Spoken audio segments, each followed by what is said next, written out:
So now that we've created our body, let's trim it down, but I need to do that in a kind of a special way. Okay, so I want to use this curve to cut this solid body, and I want to cut it normal to the curve. Let me show you what I mean by that. Let's grab our solid bodies and hide the solid body, so we're left with just that original surface that, once again, we wouldn't have if we did this in any other way. Then I'll take the trim surface command, use a standard trim, and trim it down to just this piece using that original sketch. Hit OK, and hide the sketch.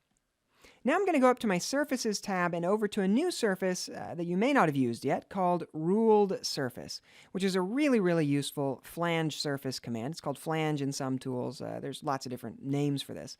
But we're going to choose a type called Normal to Surface. Then we can grab an edge, and that's going to create an extrusion that goes normal to the surface that edge is attached to, which is perfect. We're going 90 degrees from that surface. I'm going to go out by, I don't know, 15 millimeters, just so we got plenty of meat there to work with, and hit OK. Head up to my Extend Surface command and extend the two ends outward. In fact, let's just extend all three. So we get all three of these sides extended out by, I don't know, 5 millimeters. That should be fine. And then we'll show that solid body again. Now, the reason to extend those edges out is because sometimes in CAD systems, not just SolidWorks, but CAD systems in general, if you have two lines that are perfectly collinear with each other, you may get tolerancing issues that happen. I've already demonstrated in this tutorial some kinds of tolerancing problems that can arise. This is another one. So by extending this surface out so it's bigger than the thing I want to cut, I won't run into those kinds of problems.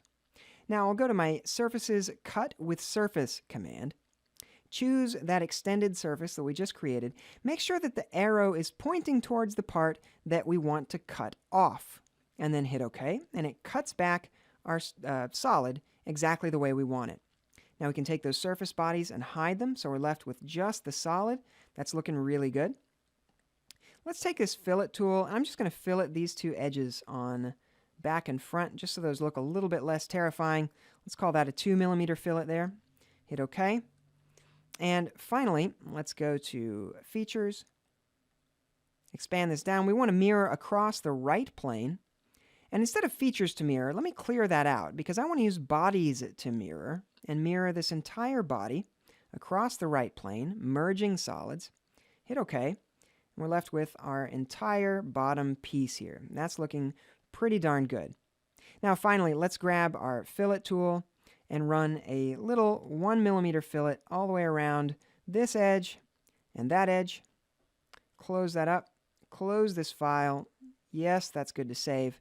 And we are starting to get some of the housing components in place. This is starting to look pretty good.